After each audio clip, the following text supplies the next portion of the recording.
All right. Hello, everyone. Happy Tuesday. So this is the fourth episode of Powered by ZeroX.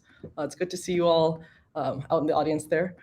So once again, this is Powered by ZeroX. It's a developer-focused live stream where we get to explore features of the ZeroX ecosystem. So getting to talk with different integrators and learn about what they're building on the ZeroX tech stack. If you're interested in learning more about the ZeroX protocol or developer tools such as the API or the NFT swap SDK, this is the show for you. So I am your host. I am Jessica. I am the developer advocate at ZeroX Labs, and just really excited to have you join us today. So the way that the show works is, like I said, we'll be interviewing our guest, who is David Sun from the Proof of Beauty project. But before we jump into that, I'm going to start off with some announcements for the day. So let me pull my screen up here real fast. Let me make sure it's the right screen. All right. So let's see. First piece of announcement is that we have recently published the talk that Will, our co-founder, had given over at DevConnect. DevConnect was a conference that happened, I think, just last month over in Amsterdam.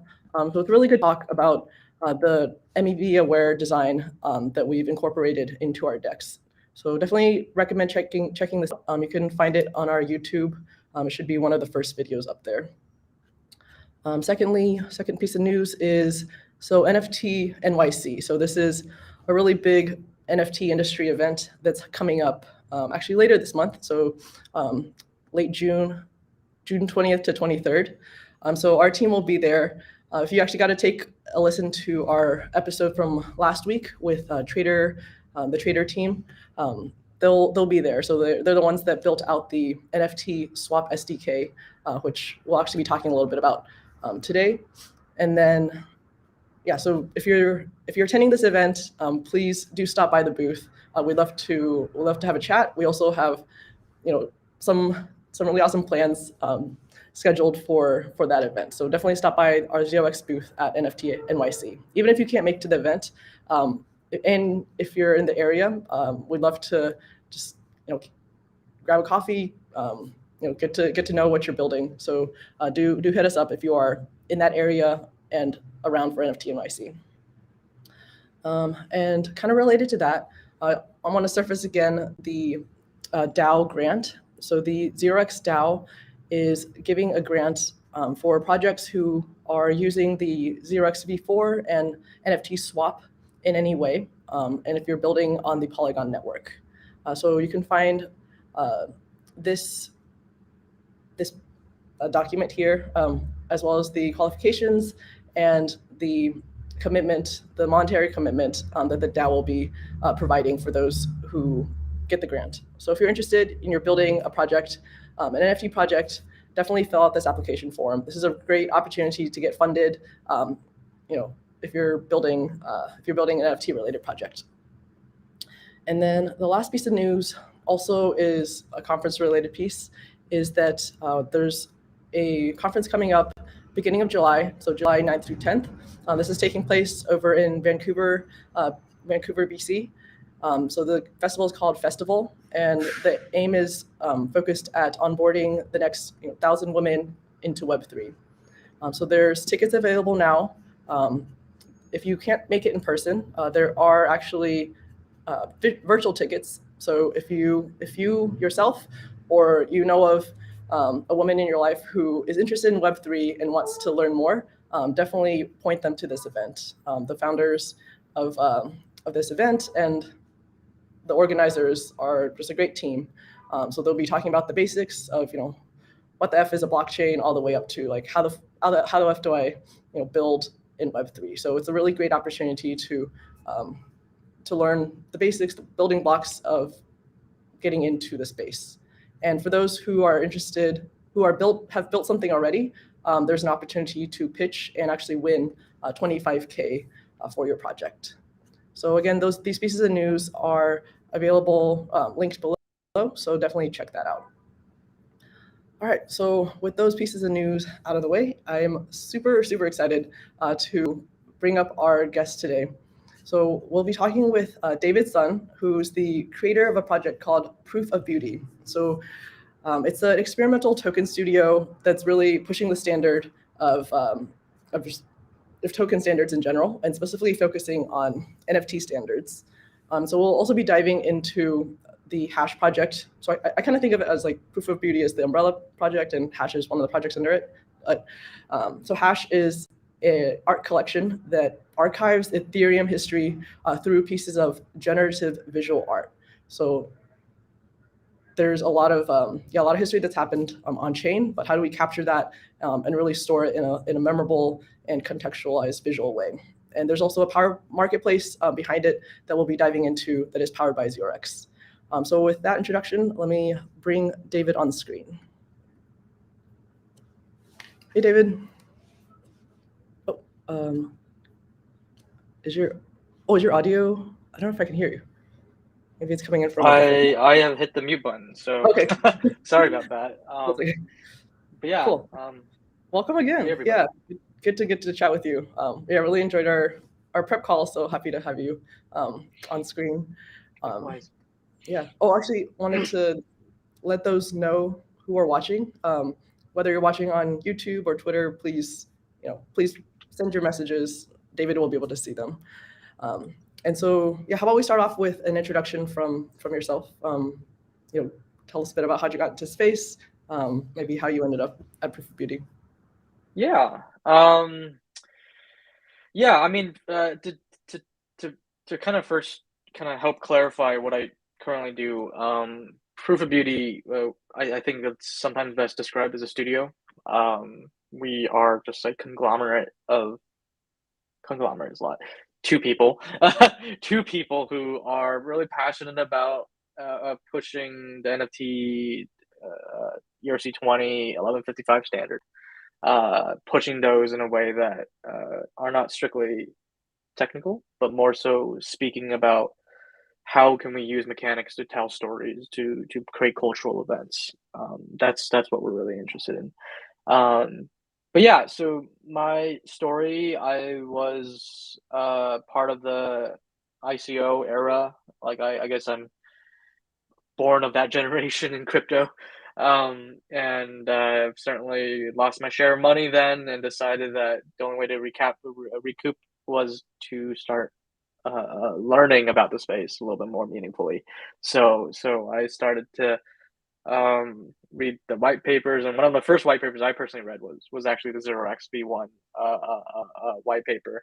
And that I read that actually, in fact, before the Ethereum white paper for some reasons. Wow. How did you find it? The long story short is I was working with somebody a decentralized exchange, and I was like, I gotta know the competition. The competition was ZeroX, and at the time Ether Delta, and clearly ZeroX was a lot more put together as a protocol then. So that was the one I remember instinctively reading a lot.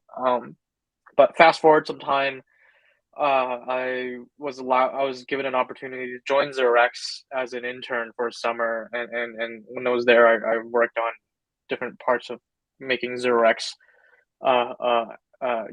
more easy to use for certain applications, ranging to how do you consume that liquidity, to how do you provide liquidity as a relayer, to consume it as an NFT, stuff like that. And I've since had part-time to briefly full-time on the Matcha team at ZeroX.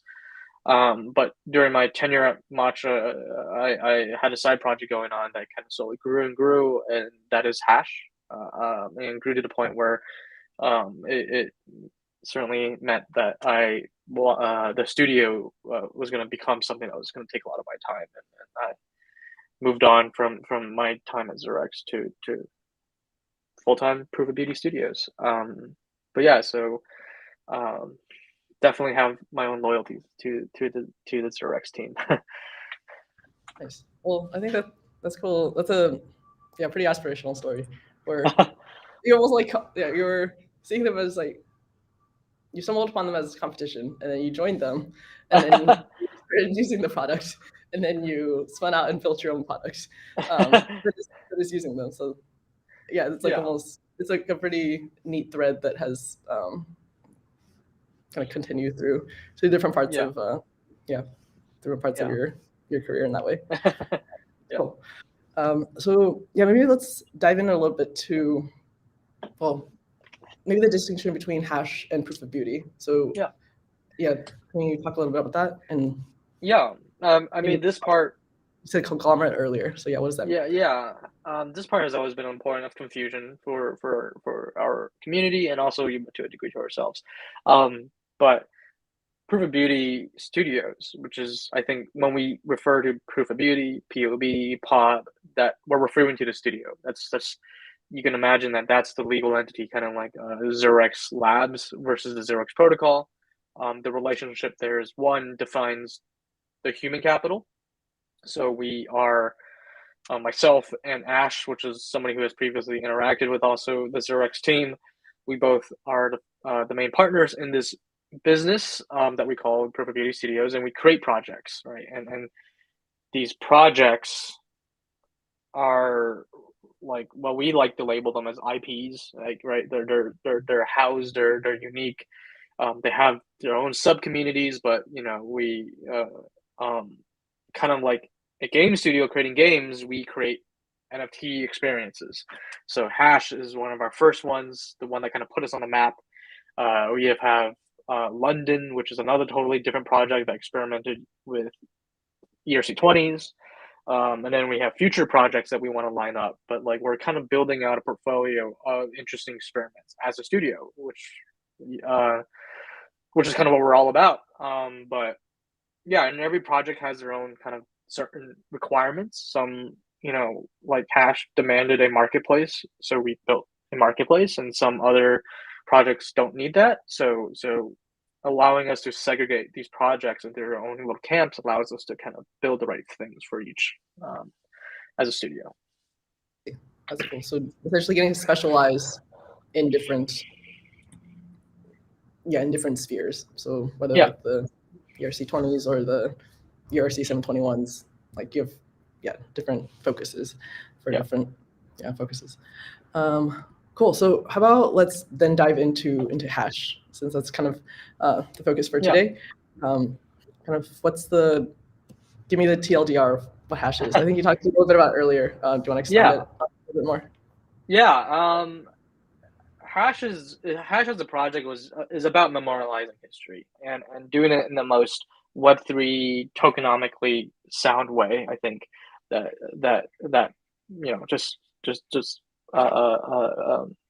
just makes sense, right? So for us, Hash is a project where you get to mint a transaction, like any Ethereum transaction, into a NFT that is represented as generative art. And that generative art derives its colors, its patterns, its texture from that transaction. So that transaction being very high gas, it would influence it. If it was from OpenSea, it would use OpenSea colors. If it was from Uniswap, Uniswap colors. The transaction, you can, like, for me as a person who's created art, I can guess, not accurately guess, but guess to a degree what happens within that transaction based on like the complexity of the art or whatever. But that's kind of the main theory behind Hash, and one of the key rules that I think a lot of people use as a way of engaging with the system is if a transaction has been minted as a Hash NFT, it is forever minted as that NFT. So there's an implied scarcity with the history. You can only mint the DAO hack transactions once, right? And there's only one owner, and that owner you can buy it and sell. But once it's discovered and archived as an NFT, it has a very strong adhesion to an implied value. That given that the history makes sense, has value, then the NFT should have value as well, right? There's no dilution.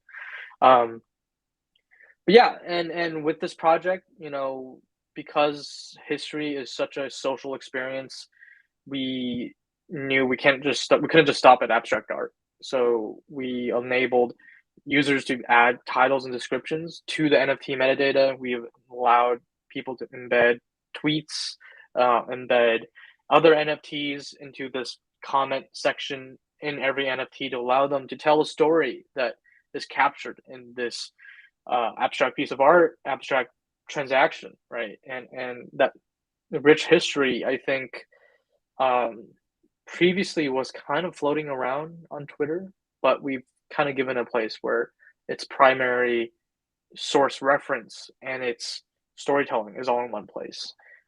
So all kinds of exciting to me, at least. Yeah, I think we're definitely in a time and place where, like, being able to tell history. I guess what I'm trying to say is, I guess for so many eras, it's been kind of the winners have been the ones that have been able to tell the tale. But then, we're moving to this stage where, because of the infrastructure, we can have essentially the community be able to tell the story more. And what you're talking about with the Twitter embeds and the community coming and putting their own titles on things. But maybe with it's a little bit abstract right now, maybe for some people who haven't Yep. seen that marketplace. So how about I'll let you screen share and Sure. through about these different features that you're just talking about. Yeah. Makes sense. Okay, so let me pull up your screen real fast, and I'll let you take the reins on this. Yeah. So this is the main landing page, and I think the landing page does it. We have worked on so many versions of the landing page to take what I just spent 5 minutes explaining pretty much to condense it down. But yeah, so you can see here is like a nice reel of some of the most momentous kind of history that's already been collected. So we have the link genesis. So this is the link contract for the token being deployed. We just have 0x on the 0x token being deployed. The first Ethereum transaction and the 1 billionth transaction on the blockchain. So this was quite a find for the community. But this is the piece of art. You can play around with it. We tell you how the artwork is actually generated via all these attributes. So like the gas limit defines the texture, the nonce. Within the transaction gives you the complexity of the experience. So you can literally kind of understand how these artworks are generated. And you can see that this transaction, the building transaction, is in fact a Uniswap interaction because of the pink colors. The pink.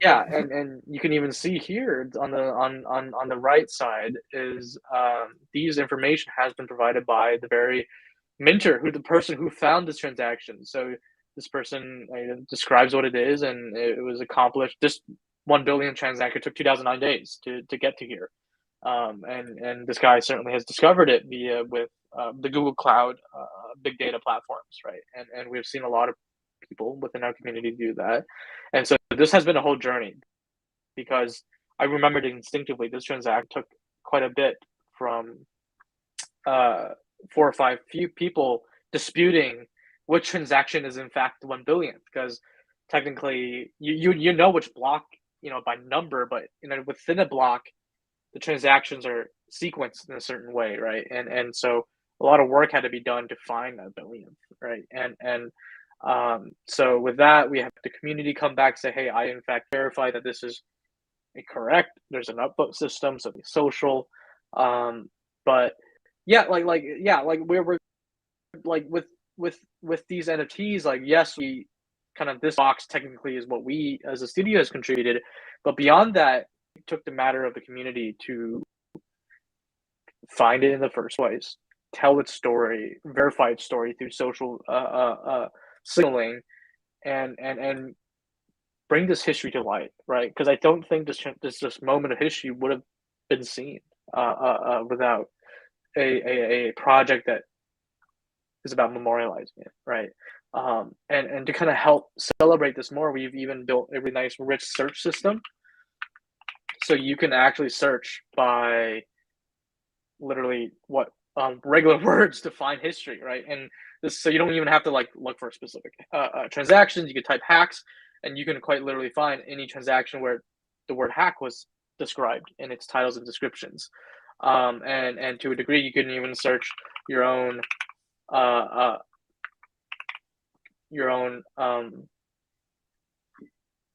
ENS domain or your address, and hopefully this actually works in a moment. but it gives you your latest transactions from that wallet. It gives you transactions that people have collected that used my and wrote my name in. So let's actually try one that probably would actually work, because I really want to see this section. But yeah, here we have important moments. So we actually collect some hopefully important moments, right? Like your largest transfers, highest gas price, your first ETH that you got to interact with the blockchain. We actually scrape that all for you and give you that in this section, your latest transactions, and then certainly people who have already labeled it. So we're trying to make Ethereum history, which to a degree exists, because predicated upon that Ethereum blockchain does not fail, history will exist. It's the matter of discoverability, and when we're really focused on making discoverability, making accessibility, and making the primary human voice accessible to what is about 1 point something billion transactions at this point.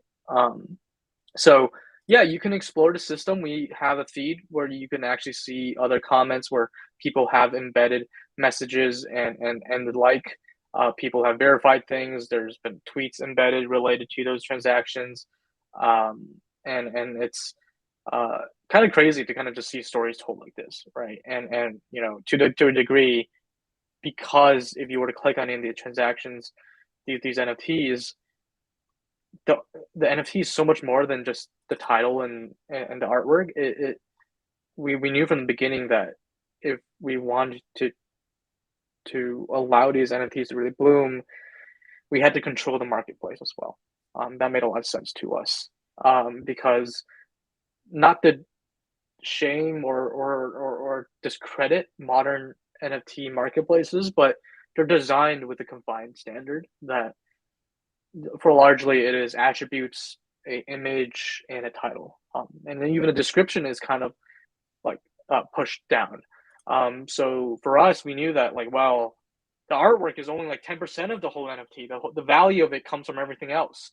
So if we can't get that kind of experiential storytelling that we need to allow people to value these NFTs, we had to create the marketplace ourselves, because OpenSea and certainly other marketplaces may not just be able to cater towards our very unique demands. So with that in mind, we, drawn upon our old experience with the 0x protocol and certainly have used tools built like Trader SDK to power a 0x V4 based NFT exchange. So you can buy and sell NFTs on our own marketplace, and you know that it is, certainly not, the contracts are not written by me, written by very good experts, people who have wrote some really, really robust contracts beforehand, and we're just simply, pushing orders up in that system. But we have here the 0x exchange contract, which I don't know which version of the 0x exchange this is, which is not a great title to adequately define this. So I assume 4 years. I assume that's V1 or V2. But certainly this person is trying to sell it for 50 ETH, which may take a bit to get to the floor prices. But yeah, and to also kind of enforce that quality of discoverability, you can actually look through the marketplace via tags. Like, these are like automatic labeling systems that we have built, such that if you find a random transaction and in there we know that it's a transaction related to an NFT, we can discover that for you. If it's a transaction related to the 0x protocol, we can discover that for you. And automatically kind of give you some amount of cadence of what exactly is happening. So we can actually, look at, let's say, Circle. So these are USDC based transactions. So you can see here from even from the storytelling alone, you can tell, like, they're all dollar based, right? And there certainly doesn't look like there's an open market yet for these transactions, but if there is, you would actually be able to see the floor price of a moment of history related to USDC is XYZ, right? And I think that's just, that sentence alone to me sounds really cool. Yeah. Oh, sorry. I was Go ahead. Go ahead.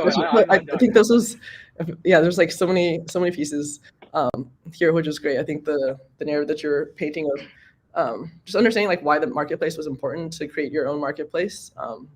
Like that comment that you made about the value of the NFT, only like 10% comes from the art itself, but so much of it comes from the metadata around it, if I understood it correctly. And so creating this this customized marketplace experience, I think definitely made sense. And then what was I going to go with this? Oh, I was thinking, have you guys done collaborations with, say, art exhibits before or art experiences? I feel like there's potentially like some opportunities that could be done here for like the larger masses to like really experience the uniqueness of these moments. That's a great question, and certainly we've done stuff before in collaborative ways. It's something that we are always incredibly interested in continuing to do. We've actually had the very first transaction. Let me see if we can find it. The very first transaction ever on the Ethereum blockchain memorialized in Australia as a mural, like a massive 12-foot, hopefully 12 foot tall. I don't know because I know it's in meters and it's hard for me to convert that to imperial units. But yeah, so we've certainly have done stuff about capturing history in a way that makes sense. So this is the first Ethereum transaction, and I don't know if history collects it yet, but this was sold on OpenSea for 50 ETH as a very important piece of Ethereum history. But we have done those things. We have collaborated with other collectors, and they have collected their own history in their own like virtual galleries. We still have on our books that we really want to do a coffee table book with history. That's been something that like I wanted to do, and certainly I'm not the subject matter expert at making a book, so we're kind of looking for an opportunity to kind of work with other folks maybe, or source the right folks to help build a physical experience around this. We do have a shop, like a printing shop, that allows you to capture any of our NFTs as a physical piece. So, and you can totally come here and get it printed, very high quality print. So this is a London NFT. So this is another one of our projects, but you can select which NFT. We're working on revamping it as well. So this is the 0x transaction. So 0x contract deployment for that token, just memorialized as a piece of art, and so it's something that we're really keen on. Would I say there's areas that we would love to continue to explore? Absolutely. And so I'd say is if anybody's interested, we're we're always open. Yeah, if anyone in the audience has a connection or interest, definitely hit them up. I don't know if you had something else that you want to show. Otherwise, I'd love to dive more into kind of the development choices behind the marketplace. Is that that sounds good to me. For everybody, just play around with the website. I won't tell the whole story of it. There's some fun stuff. Just hitting this button alone is fun. The shuffle button. You hit that, and it will pull you. This is literally a random transaction from maybe the last 2 blocks. So you can just hit this button, and it's literally like music shuffling. You can, and I love doing this myself. So that's my final shout out. Oh no! If you have other like unique features of the marketplace that you wanted to highlight. No, I think I'm good. Okay. I don't think I have anything left. I can't think of anything right now. Okay, maybe it'll come up. Just while we're chatting. Maybe we can talk a little bit about how the data is saved. Sure. Talk a little bit about that. Okay. Yeah. We take on a what's the right way to say this? We take on a path to decentralization approach, as in with the current circumstances of mechanical design of what you can do in a decentralized context, computational context.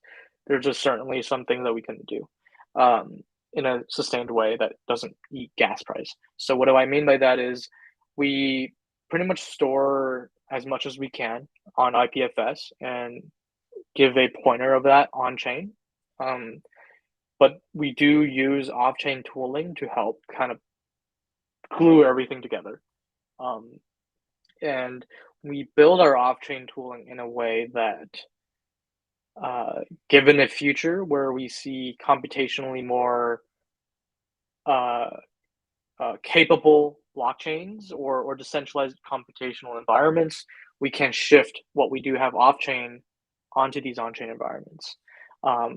So that we built these code systems to be simple enough that they can be replicated in Solidity. It's just that Solidity isn't really quite gas efficient to request like certain things, or we don't have the standards yet to like request IPFS assets on a Solidity environment without eating a crap load of money paying Chainlink or something. So yeah, we build with that in mind because we do know that these experiences need to happen now, but the tooling is certainly not 100% there yet. So that's how we serve all of our actual metadata. Like everything that can be on IPFS is on IPFS. Anything that needs to be found by the community is on a registry on chain, right?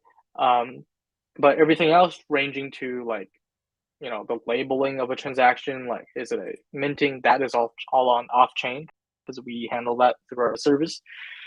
And all the directs before orders are also on IPFS. We store a copy there and also copy internally on our own relayer to help enable the queryability that we need to surface an order.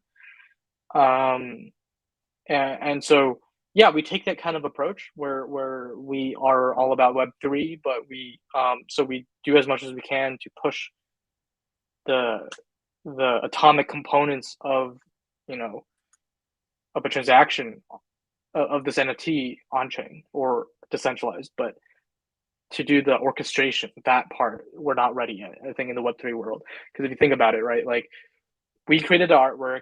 In this case, I wrote what this transaction is. It is minted by somebody. There's going to be comments by multiple people. You're talking about a NFT where there's like probably four plus authors on it. And frankly speaking, we're not at a place where an NFT standard can support 4 writers trying to augment that NFT in a way that is sustained. So we had to invent a lot of these systems ourselves to make it work in today's context, but hopefully in a better way in the future as well. Yeah, it's definitely a lot of data to be pushing on chain. So, like you said, trying to keep as much as on chain as you can. Thoughts on expanding beyond just Ethereum? Yeah, I mean, Bitcoin is on the books. Something that we're very actively talking about. We're at a point where I think there's about 6,000, 5,000 to 6,000 hashes that have been minted. Of these 5,000 to 6,000, I think we're at a point where most of the richest history has been captured. Like I think nearly all the hacks has been gotten, all the big NFTs that has their history has been collected. So really, we're seeing a lot of the minting behavior now about new history. So when the Outland NFT drop from Yuga Labs came through, that history was immediately collected, right? So to that in mind, we thought like, well, we need to kind of open up a new reservoir of rich history, and I think we would all say Bitcoin is the one as the proper OG of all the blockchains. So we plan to be capturing Bitcoin history in the same way we do with Hash with Ethereum. Yeah, definitely a lot of history there. Yeah. In that chain. Let's see. I remember when we first went through the marketplace, you mentioned a little bit about the migration from ERC 1155s to 721s Sure. to better advantage of, if I remember correctly, like C4's gas efficiency. So maybe you could talk to us about the decision behind that, kind of what that feels like for the user, technical choices and whatnot. Yeah, I mean, the story is just one massive lesson of Icarus getting too close to the sun. I've started with hash being an 1155 because this was right when the NFT bubble, not bubble, but market just was still pretty cold. And at the time we were like 1155 is the cool kid on the block, and I kind of drank the Kool-Aid, to be honest. And I was like, I want to build an NFT with 1155, just play around with that standard. Certainly saw a lot of things in it that was valuable. And hash, the first and second season, which we sell them in batches. So the first two batches are on the 1155 standard. And so those did fine, right? Like OpenSea sells 1155 standard tokens, and certainly other places do. But we quickly, when we moved to our current batch called Hunt, this season called Hunt, we quickly learned a few really important lessons about token standards. For one, the 1155 standard is incredibly powerful. It can be as fungible as a one of one. It could be as not as one as an ERC20, as an NB, as non-fungible as a one of one NFT. It can span the whole gamut and do anything in between. But the problem with that kind of capability is, in a world where a lot of protocols exist, they can't make an assumption on your fungibility, right? They can't assume your ERC 1155 is actually really an NFT, because they can only assume it's a token that has atomic amount of units. And because of that, I think a lot of protocols simply can't make a lot of the assumptions of technological or gas efficiencies to settle, to move, to interact with 1155 standards. And to that point, this is something that I think that 1155 standard needs an augmentation to, where there may need more standards embedded into that allows the token itself to maybe inform a protocol. This is the fungibility gradient that we stand in. But because of that, we needed to kind of go to a standard back that makes sense for hash, which is one of one moments of history, and that obviously meant a 721. And at least a 721, any settlement protocol will be able to make that assumption that, like, okay, this is a 721. It's not fungible. It's not fungible. It can do a lot of gas efficiency stuff. It can give you a lot of niceties around order cancellation, order settlement, and so we're at a period where we're migrating to a 721, which I don't think a lot of people. Well, I don't think that has happened yet, where you went from 1155 to 721. But all of our subsequent batches are all 721s, and we do allow for previous NFTs on 1155 standard to be migrated into the 721. But it's an optional thing because some of this history is so personal, you're never going to sell it. So then why bother pay the gas to migrate it? So we're just going to let them have it and keep it on as mementos. But we're moving to the 721 standard. And I think one of our big impulses was, in fact, the 0xv4 protocol and some of its features that were very privileged to the NFT standard. So we were like, well, if we wanted to use that, we got to get to the 721 standard. And so that was a very conscious decision making from us to do that. And we speak ourselves highly as a experimental token studio, and certainly I think this is a lesson that we hope can be expressed to more folks, that 1155 is really cool. It is a really cool standard, but there's certainly some areas on our settlement side that we can wrestle with, and so in minimalism we found 721 again. Nice. Oh, I see. Yeah, that's interesting to think about. That 11, essentially what you're saying is like 1155. If I understand correctly, 1155 is generalized. It's great, but then that generalization also limits its the features. It limits its ability to take advantage of certain gas or transaction efficiencies because it's so generalized.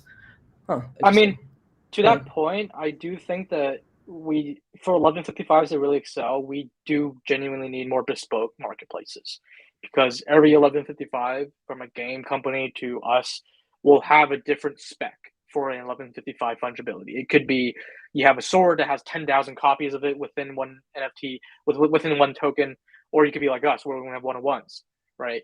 And in that case, OpenSea is just not going to be able to capably handle the discoverability, the accessibility of that token. So you have to create your own bespoke marketplace at that point. But certainly one of the blockers to do that is the protocol needs to be able to be informed of the 1155 assumptions that the creator has made. We're not at a point where the protocol has reached there, and the protocol does. Certainly, I hope ZeroX will be the one that does it. That can trickle down to hopefully just enabling better markets for 1155 standard. But we're not there yet. But areas to grow into, but certainly we're not in a place where we're seeing a lot of actual market for 1155s yet. So, yeah. Yeah. Interesting. Good food for thought. I guess I'll take a pause now, and for those who are watching in the audience, definitely drop your questions if you have them for David. Also, I'd love to hear like what people are building or what they're involved in. If specifically if they are in the NFT space, like what brought them into the call today. Was there anything that they wanted to learn about, or like maybe they have a hash NFT? That'd be cool if they want to talk about that. So let's see. Looking through if there was anything that we haven't covered that we should talk about. Maybe. Well, I think I might have cut you off a little bit when you were talking about the tags. Sure.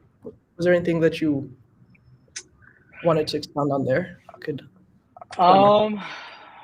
Not really beyond to say that the tag system is one of those things that I think we're starting to do a lot more with modern marketplace designs. I think this is something that even Trader XYZ's kind of demo is putting into is discoverability of NFTs is not strictly going to lie in just the NFT metadata served from that contract. It will be entering a future where the best discoverability is going to come from off-chain computation around on-chain and metadata, right? Being able to do property-based orders demands that you have a really great NFT indexer.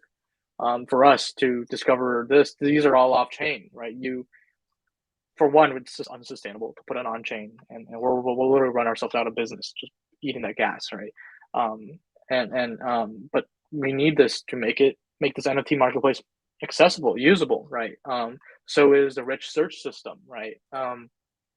So yeah, I think this is kind of like this. We're taking the baby steps into in this future where I think for the best marketplaces that exist, you need off-chain systems beyond just the current NFT metadata standard, because that is just the beginning, right? And we're starting to see that with a lot of areas, and I think that's where specialization exists. That's where you need a demand for bespoke marketplaces. Blah blah blah blah blah. Right. So, Yeah. Yeah. Agreed. How about what's next for? You talked a little bit about earlier, but do you want to shout out any projects coming down the pipeline? Sure. Things that people's viewers should it's watch. Going to be a little bit blurry on the screen. You can already see here. I have a few tabs already open, and these are development environments for a new project that we're building called ABF, which I don't know if I'm allowed to swear here, but it's absolute brain F word. But brain F word is a programming language that is incredibly hard to use. It is 8 or 7 opcodes, 7 like characters within that whole language. But it's Turing complete. But so we're creating a project where you can create on-chain NFTs with brainfuck. Oh, I already swore. I'm sorry. Completely offhand. Well, shut us down. Yeah, so Brain F is going to be ABF is a project that will allow people to create generative on-chain NFTs using the programming language Brain F, which is incredibly hard. But the beauty of the Brain F language is it's so simple to write a compiler for it, an interpreter for it. We wrote one in Solidity. So That's why we're using that language. But it's going to be crazy of a project. It's meant to be a art blocks foundation competitor because it's who in the right eyes would use BrainF to actually create stuff. But it's a project which hard to explain, but it's going to be very exciting for us. It's something that is completely a detour for what we have done historically, but kind of speaks to what we do as a studio. We really don't have a boundary to where we go. And so, yeah, ABF is something that we got coming very soon. We have so many other great things going on from Ash. We have the merge coming up very soon, right, as an event, and we wanted to do something around the merge to kind of celebrate that moment with NFTs, with tokens. So that's going to be exciting. We have other things coming after that. We're always working on something, experimenting with something, pushing a standard. So coming soon is ABF, but hard to say what we do because I can't even predict what my insanity can bring me to sometimes. So or our insanity at the studio can bring us to. So Nice. yeah. It's like a madhouse in the best kind of way. Yeah. That's nice. So for folks following and watching, I guess the best place to keep in touch and keep pulse on all this coming down the pipeline is probably on your Twitter, I'd assume. Yes. Okay. It's at Proof Beauty. Hopefully, there's a link somewhere to kind of make it a little accessible. YouTube. Mm-hmm. I'll just drop it also. But yeah, if you're watching on YouTube or if you're on Twitter, check out the links on YouTube. All the links that have been shown here should be posted on the YouTube page. That's awesome. I guess yeah. With that, any other things that you want to shout out, resources that people can? Well, shout out to the Trader team and the That's a good Zerx team, but like yeah, like we would not be able to build this marketplace without the Trader SDK. That was a pretty critical turning point for us because we knew we wanted to build a marketplace for quite a while since the start of Hash, which was about a year ago. But like at the time, it was like, well, we don't really want to deal with building tools from the ground up. And so we were honestly predicating upon if an SDK exists to make 0x order signing, order management, order whatever easy, then we built a marketplace. And so thankfully, Trader XYZ created an SDK, open sourced it. And because of that, like for me, we literally were able to whip up a marketplace in under a week if you were to add testing, right? It was really fast. And that's a huge testament, I think, to the Trader team, to the accessibility of the V4 design. And yeah, there's certainly some areas that DevX I'm certainly will improve as an industry, but man, this is fundamentally so much more different than what it was before. And I think that it really excites me about the future of NFTs as they push the standard. You will need more and more unique NFT trading experiences to express harder and harder to express NFTs. So future is bright. Well, yeah, I think that's a great way to wrap it up. Then the future is definitely bright. There's lots of it's like just the beginnings. The opportunities are just beginning. Actually, realized I forgot to make a plug for the Zero Expo, which I think would be a great opportunity, like for projects that you such as Proof of Beauty that are building on 0x. This is a great time to get together with other people who are interested in building the space, kind of get to understand what's the latest and greatest, and get to share about how you've been building as well. So if you're out there in the audience, hopefully Proof of Beauty will be there as well. And then yeah, nice. And then if you're building on the NFTs with the NFT Swap SDK, hopefully the Trader team will also be out there. You can have a chat with them. So November 2nd to 3rd. Check out the website zeroexpo.com and then just apply to attend here. So I guess with that, I guess we'll wrap it up for today. This was just very so much food for thought kind of talk. Really great. Super enjoyed it. So yeah, I guess we'll Likewise. get to chat in person at one of the upcoming events then. So Yep, that sounds good. Sounds good. All right, with that, I will end the stream and see you all next week. And definitely check out Proof of Beauty on their Twitter. All right, bye everyone. Thanks, David, again.